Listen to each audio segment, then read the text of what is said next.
नमस्कार विद्यार्थी मित्रांनो, आपण वर्तुळ केंद्राचा उपयोग करून आणि वर्तुळ केंद्राचा उपयोग न करता वर्तुळाला त्यावरील बिंदूमधून स्पर्शिका काढायला शिकलोत. आज आपण दिलेल्या वर्तुळाला त्या बाहेरील बिंदूतून स्पर्शिका काढायला शिकणार आहोत. ही रचना आपण कशी करणार आहोत ते आधी समजून घेऊयात. वर्तुळाला त्या बाहेरील बिंदूतून दोन स्पर्शिका काढता येतात हे आपण शिकलोत. उदाहरणादाखल ही आकृती पहा. या आकृतीमध्ये सी केंद्र असलेल्या वर्तुळाच्या बाह्य भागात P हा बिंदू आहे. रेषा PQ आणि रेषा PR या बिंदू P मधून काढलेल्या स्पर्शिका आहेत. रेख CQ आणि रेख CR या त्रिज्या आहेत. स्पर्शिका त्रिज्या प्रमेयानुसार स्पर्शिका आणि त्रिज्या परस्परांना स्पर्श बिंदूपाशी लंब असतात. म्हणजेच आकृतीमध्ये CQ लंब PQ आणि CR लंब PR.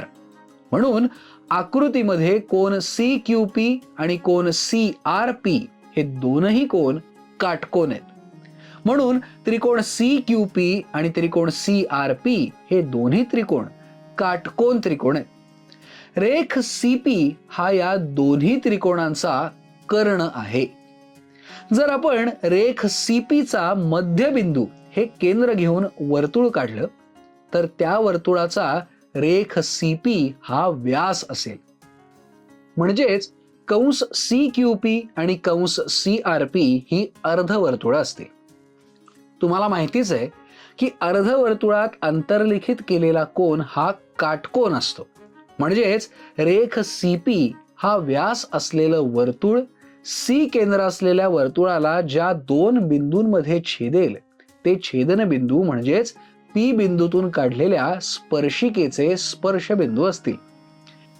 अशा रीतीने आपल्याला दिलेल्या वर्तुळाला P बिंदूतून काढलेल्या स्पर्शिका जिथे स्पर्श करतील त्या स्पर्श बिंदूंचं स्थान निश्चित करता येईल आणि P बिंदूतून स्पर्शिका काढता येतील. आता यावर आधारित आपण काही उदाहरणं पाहूयात. सर्वप्रथम 3.5 सेंटीमीटर त्रिज्या असलेलं एक वर्तुळ काढूया.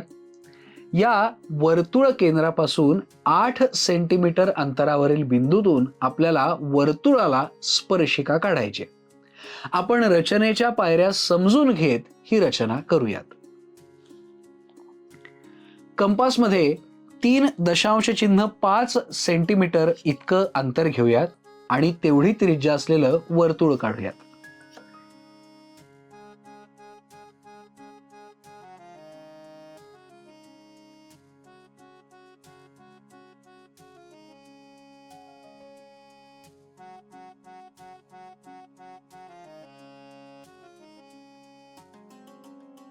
वर्तुळ केंद्राला O हे नाव देऊयात.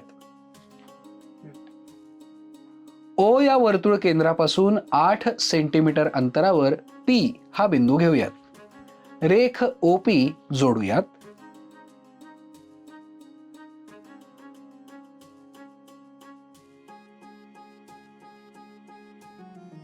आठ हे 3.5 पेक्षा मोठे आहेत. म्हणजेच OP हे अंतर त्रिज्येपेक्षा अधिक आहे. म्हणून आपल्याला P हा बिंदू वर्तुळाबाहेर मिळाला. आपल्याला आता रेख OP चा लंब दुभाजक काढायचा आहे. त्यासाठी कंपासमध्ये रेख OP च्या निम्म्यापेक्षा जास्त अंतर अंदाजाने घेऊयात. O हे केंद्र घेऊन रेख OP च्या दोनही बाजूंना कंस काढूयात.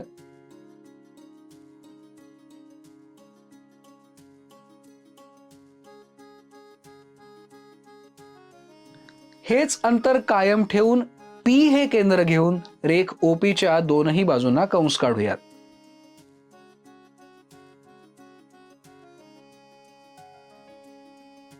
या दोनही कंसांचे छेदन बिंदू जोडणारी रेषा L काढूयात.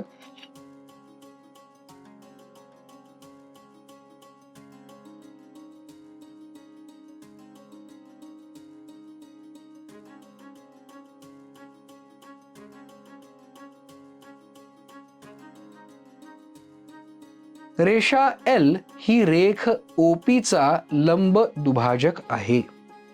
म्हणजेच रेषा एल आणि रेख ओपीचा छेदनबिंदू हा रेख ओपीचा मध्यबिंदू आहे. या मध्यबिंदूला एम हे नाव देऊयात. केंद्र एम आणि ओ एम ही त्रिज्या घेऊन वर्तुळ कंस काढूया.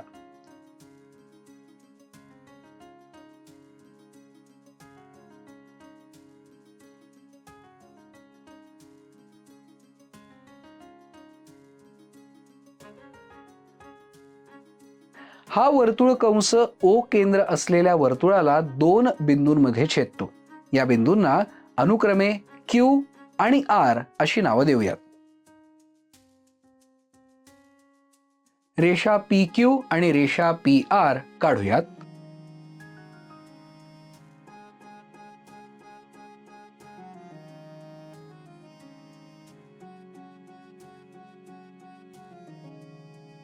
रेषा पी क्यू आणि रेषा पी आर या पी बिंदूतून वर्तुळाला काढलेल्या स्पर्शिका आहेत. आता दुसरं उदाहरण पाहूयात. 3.5 सेंटीमीटर त्रिज्या असलेल्या वर्तुळाच्या सी या केंद्रापासून 7 सेंटीमीटर अंतरावर असलेल्या डी या बिंदूतून वर्तुळाला स्पर्शिका काढा. उकल. 3.5 सेंटीमीटर त्रिज्या असलेलं वर्तुळ आपण काढूयात आणि वर्तुळ केंद्राला सी हे नाव देऊयात.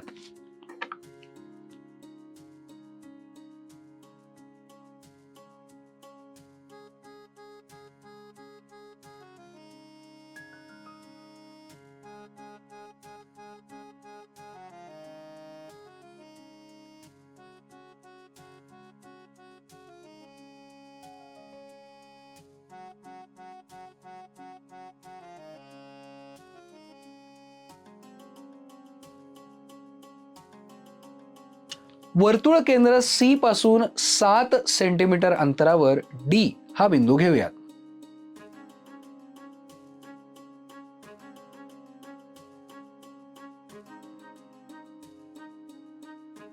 इथे वर्तुळाची त्रिज्या 3.5 सेंटीमीटर आहे आणि सी डी बरोबर 7 सेंटीमीटर आहे. म्हणून सी डी हे अंतर या वर्तुळाच्या त्रिज्येच्या दुप्पट म्हणजेच व्यासा एवढंच आहे. आता रेख सीडीचा लंब दुभाजक आपण काढूयात.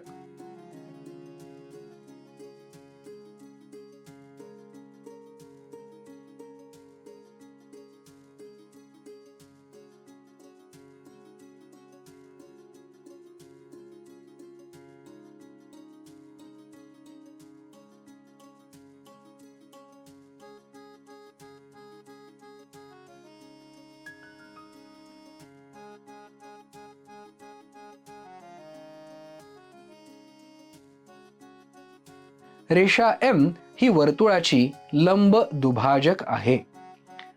लंब दुभाजक रेषेचं स्थान लक्षात घ्या. रेख सीडीच्या मध्यबिंदूला एम हे नाव देऊया. आता एम हा बिंदू कुठे आहे हे पाहिलं का? सी डी हे अंतर या वर्तुळाच्या व्यासा एवढंच आहे. म्हणून रेख सी एम ही त्रिज्या आहे.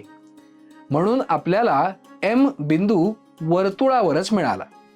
रेषा एम ही सी एम या त्रिज्येला लंब आहे. म्हणून रेषा एम ही या वर्तुळाची स्पर्शिका आहे.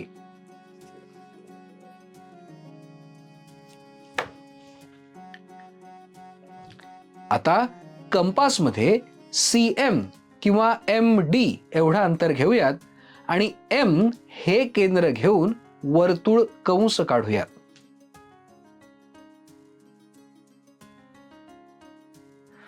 हा वर्तुळ कंस सी केंद्र असलेल्या वर्तुळाला दोन बिंदूंमध्ये छेदतो. या बिंदूंना अनुक्रमे ए आणि बी अशी नावं देऊयात. रेषा डी ए आणि रेषा डी बी काढूयात.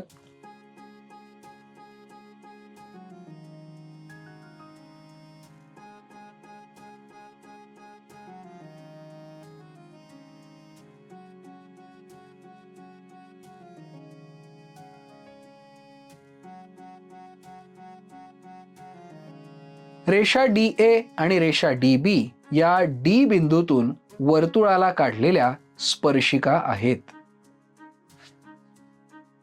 आणखीन एक उदाहरण पाहूयात.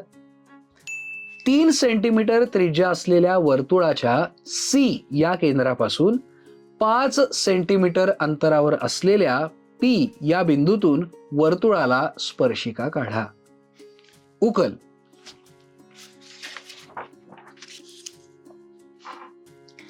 सर्वप्रथम 3 सेंटीमीटर त्रिज्या असलेलं वर्तुळ काढूयात आणि वर्तुळ केंद्राला C हे नाव देऊयात.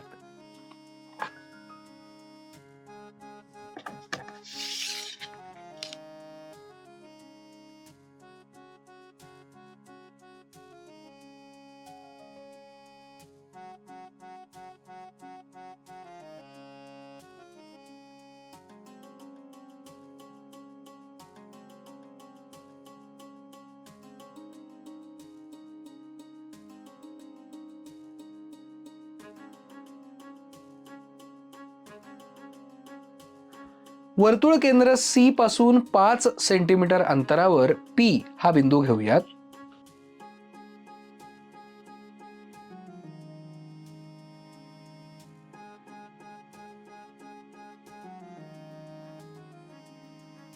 इथे वर्तुळाची त्रिज्या 3 सेंटीमीटर आहे आणि CP बरोबर 5 सेंटीमीटर आहे. रेख CP चा लंब दुभाजक काढूयात.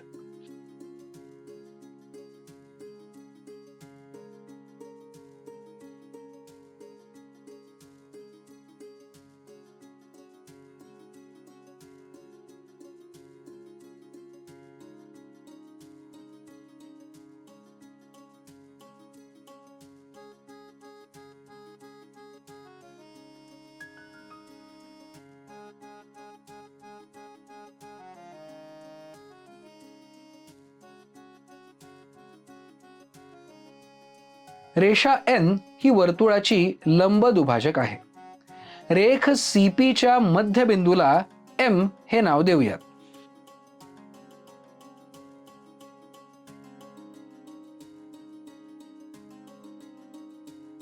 M हा बिंदू कुठे आहे हे पाहिलत का? आपल्याला M हा बिंदू वर्तुळाच्या अंतर्भागात मिळालाय. बिंदू M हा रेख CP चा मध्यबिंदू आहे. म्हणून CM बरोबर MP बरोबर 5/2 बरोबर 2.5 सेंटीमीटर. म्हणून MP हे अंतर वर्तुळाच्या त्रिज्येपेक्षा कमी आहे. म्हणून आपल्याला M हा बिंदू वर्तुळाच्या अंतर्भागात मिळालाय.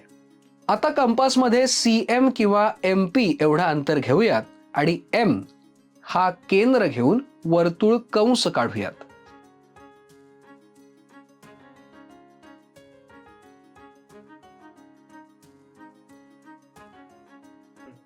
हा वर्तुळ कंस C केंद्र असलेल्या वर्तुळाला 2 बिंदूंमध्ये छेदतो. या बिंदूंना अनुक्रमे Q आणि R अशी नावं देऊयात. रेषा PQ आणि रेषा PR काढूयात.